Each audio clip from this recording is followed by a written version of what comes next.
Hi, my name is Karina Ladet, and today I have the immense pleasure of speaking with Alisoun Mackenzie. Hi, Alisoun. Hi, Karina. It's lovely to connect with you today. Thank you very much for having this conversation. Oh, thank you. So, Alisoun, for those of you who don't know her, is a compassionate marketing mentor, author, trainer, and experienced speaker. She's also the author of the bestseller Heartitude, The 9 Principles of Heart-Centered Success. Alisoun is also very invested in humanitarian work, and she supports charities. And to me, she really embodies the essence of the heart-centered entrepreneur. And I'm so excited to have you here today, Alisoun. And please feel free to add anything else regarding the work you do as well. Wow. I mean, I honestly, I feel so honored and thrilled to be asked to speak at your event and in here today, Karina. So thank you so much. I think you summed it up beautifully. The way I like to think of myself is, I just want to help as many heart-centered business owners and entrepreneurs to do the work that they would love to do in the world, because it just saddens me that so many people have the passion, have the desire, and aren't making their businesses work. And as you said there, I do a lot of humanitarian work out in Rwanda with genocide survivors. And so part of my passion is actually also helping people who want to grow their business by supporting charities and social causes, because that's been a huge part of my journey.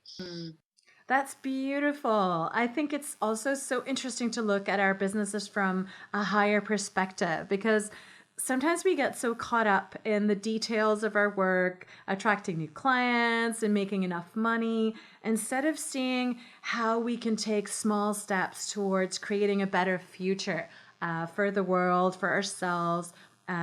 So we need to take a step back and look at our work from a higher perspective. Yeah, absolutely. And we can all do that, just be the pebbles in the center of whatever message or ripple we want to create in the world. And especially when we connect with our heart, because when we really truly connect to our heart, that's when miracles start to happen. And so, what are some of the biggest mistakes or challenges that you see come up for heart-centered business owners? Wow, gosh, where do I start? And I would include myself, and I mean, I've made lots of these mistakes as well. Do not think I just suddenly was able to do that. It's funny. I wrote a blog post just last week on the number one reason why so many heart-centered business owners and entrepreneurs struggle to get enough clients. And it comes down to what is actually something that's very, very basic in terms of what is taught in marketing. And that is, define who your ideal clients are. People say to me, well, yeah, but I don't, I can't find enough of my clients. And I'll just keep saying, so who are your ideal clients? Oh, I don't know.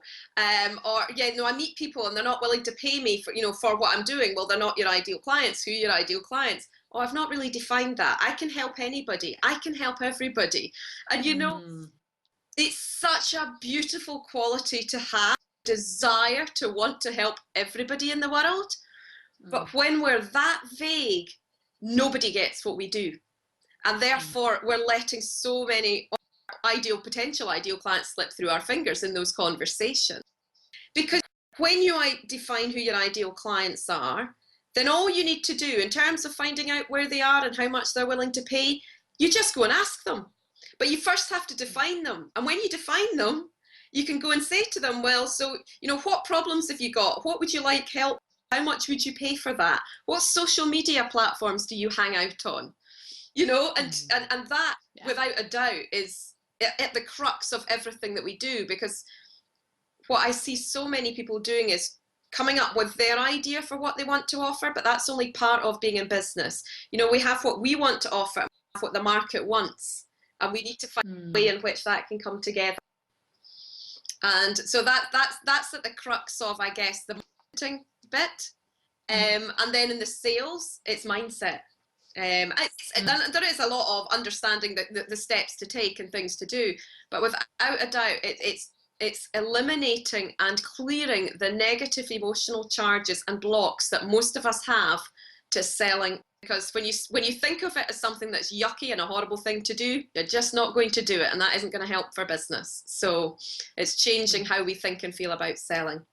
Yeah, great. So would you include self-worth in that? Like feeling that they are not worthy of success, of abundance, or of ease? Yeah. It's very much around the relationship that we have with ourselves in terms of our own self-worth, Mm, but also money and also success. mm. You know, those are the three, without a doubt, that we have to somehow really master in business, because unless we do, nobody else is going to value us. Mm. You know, No. I remember when I started off in business, one of the things we did was we decided to have a day where we sold each other's products and services, because we found it much easier to sell somebody else. Yeah. And it's so true, Mm. you know. Yes, it's so much easier to say, come and buy what my friend is selling. She's so amazing. And we feel so much more uncomfortable saying that that what we are offering is so great and that we're wonderful, right? We apologize Yeah. the whole time. Mm. I've moved away from that a lot. I still have the natural inclination, but I've stepped into something else. To me, selling is just about offering to help someone. Mm. That's all it is.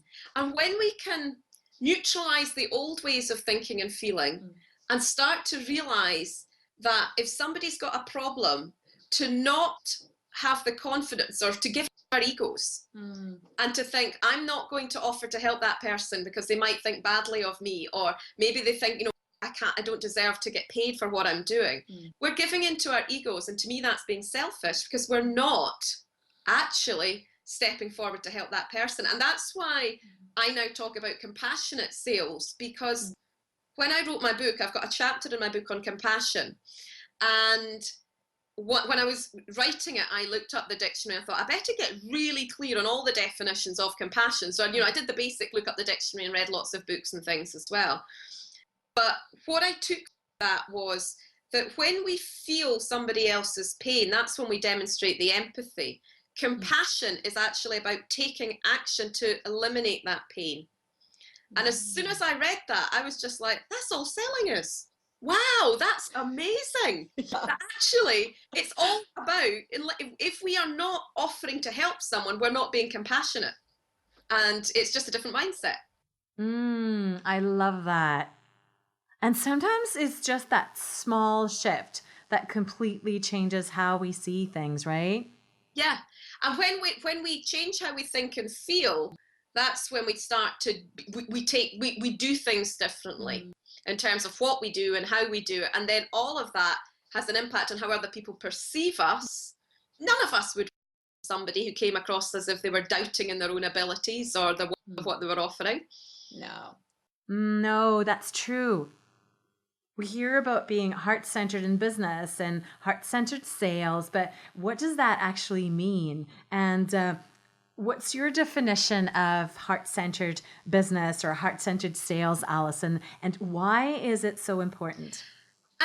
If I can start off, actually take it even one step back, I'm going to go into the definite of what I see as heart-centered, because it is a phrase that's used a lot now, and it was one of the reasons why I wrote my book.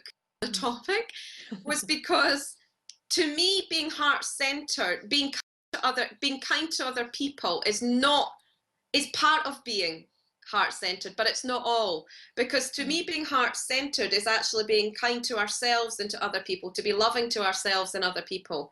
And part of that is about recognizing our own, you know, strengths, qualities, what makes us the unique person that we are, good and bad, but also taking action to be the best version of ourselves. So to me, being heart-centered is about doing everything we can to put ourselves in the best place for us to be the best version of ourselves, the best to the world we can present. And part of that will then mean that we're helping other people as well. So it's getting that balance. And to do that, that is about doing this detox of the mind. So we are feeding our mind as many of those positive, nurturing, loving thoughts as we can, and getting rid of the ones that don't serve us any longer. It's about educating ourselves on the knowledge, the skills, the information that we need in any context that we might apply in life. So it's filling the head with things that are aligned to whatever gives our life greater purpose or meaning. So that would be soul or whatever you want to call that. You know, we align our head, our heart in terms of what we feel, because it's our feelings that drive us forward, and obviously that's influenced by what we think, and our actions. So we align our thought, and actions, all to what is our sole purpose. That to me is being heart-centered. In the context of business and in the context of selling, if for instance we we want to create a really loving environment for our family, and we want to be able to give our family everything we would want, the security, the experience that we would want for them in their lives. If that's something bigger than us, then we need to have the headspace that reflects that. So what are we going off and learning? How are we skilling up? How are we investing in ourselves? What are we doing to clear the head of any negative thoughts that we have? What are we doing to put ourselves in the best place in terms of how we feel, so our actions are all aligned? And whenever we don't get the results that we want, it's simply feedback to us that there's a misalignment between our head, heart, and actions and whatever our big greater purpose is. And we just have to pay attention to that. So I'm sorry, that's a bit of a long answer. Hopefully that explains things a little bit for you. Yes, I love that, because it's really a holistic way of seeing life. It's not just about the heart, but a call to align all parts of us. And I really love that, what you just said, because the event that my friend and colleague Joanna Hennon and I are organizing in Brussels on the 4th to 6th of March is all about that. It's called the No Limits event, and I'm super happy that you, Alisoun, will be one of the speakers, and that you will share more about doing sales and all of our work with our hearts and in alignment with who we are. And our vision for this event is to offer practical business tools as well as the soul-centered ways of working. And I completely agree with you that if something isn't working in our businesses, it's because one or more pieces are missing. And we can learn everything about marketing, but if we don't feel worthy of success or financial abundance, it's not going to work, is it? Or even if our businesses are taking off and we're making enough money, we don't feel happy, or we don't feel like we're in the flow. It feels like hard work and like a struggle. Yeah, absolutely. And I know that so many people would much prefer to, in terms of the way they get clients, just to attract them. And the way to attract them is to do the inner work. Because when we get alignment, we raise our energy vibration. And we send out all the energy frequency of, I want lots of people who value what I've got to offer, who love this, and those are the ones we attract. Whereas if we think we're too much, or we doubt our prices, or we think there's nobody out there would be able to afford my prices, funnily enough, the ones we attract are the ones that can't afford our prices. It's that simple.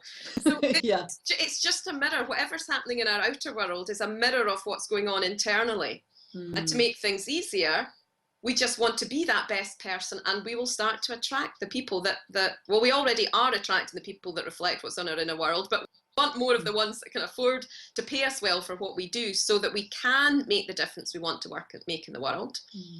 Then it's about that inner alignment. And I also know that you've been to many live events, Alisoun, and I would love for you to share what the biggest benefits are of attending a live event like this instead of learning online or in online groups, because a lot of us are online entrepreneurs. So what do you feel are the biggest benefits of going to a live event? Wow, there are so many. And first of all, I have to say thanks to you guys so much, honestly, for organizing this. I'm so excited that there's going to be an event like this in Europe. I go over to the States at least once a year. You go over and do these things, but oh my gosh, I would love for us in Europe to start taking center stage a bit too. So thank you together. I think the event sounds fantastic. I know I'm going to love every minute of it. And I think coming back to what you asked there, for me, without a doubt, I've just come back from an event in California, and the speakers were all great, and you learned so much information, but it's more than that. So I know that you're sharing all the information about the speakers, but it's about the connections that we can make personally. I've just come off the Skype just now to somebody who I sat down with on day one beside, and there was little conversations, and it's the nugget of conversations happen in between the talks, that happen when you're in the queue for lunch, that happen in the bar. It's those friendships and bonds that you get. So it's more than, I mean, the talks, it's brilliant, and you're bringing these speakers together, you know, it's absolutely fantastic, but it's even more than that. It's about having those connections and the energy of being in something live. I mean, I talked there earlier about changing how you feel. You change how you feel, get yourself along to an event like this that is going to be so special, and a really lovely mix of that spiritual energy, the holistic energy, the business, but in a kind way. You know, it's fantastic. The reason I like going to these events is it's about getting out into the real world. You know, sometimes it can feel a bit like a bubble in this online world and community. And it's so nice to just get out in the real world and remember we're human again. And that for me is, it just can add a different perspective. And I always get completely fresh and new ideas when I'm actually with people in that energy. And I think, you know, I guess if there's anybody that's more introvert watching this, any of the events I've been are facilitated in a way that's accommodated.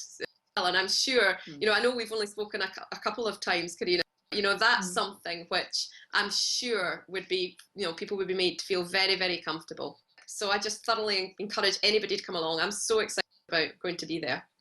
Oh, thank you so much. Joanne and I are so excited to meet you, and we're very, very happy that you're going to speak at our event. And so for anyone who's really interested in attending this event, we will have some amazing speakers, very inspiring and successful entrepreneurs who will share the stage with us. And so you can expect Friday, Saturday, Sunday filled with inspiring workshops, talks, exchanges, lots of connection, community, and together we're really coming together as one so that we can amplify the impact we have in the world, raise our vibrations so that we can attract more of what we truly long for. So we would love to see you in Brussels on March 4th to 6th. And you can sign up below. And if you have any questions at all, please email us, and we would be super happy to get back to you. And you can also find Alisoun at our event in March, but also on her website, and you have the link below. And she also spends time on Facebook. Oh, thank you so much. I'm so looking forward to this love business party thing that we're meeting. Lovely, yes. Lovely. Be really, really nice.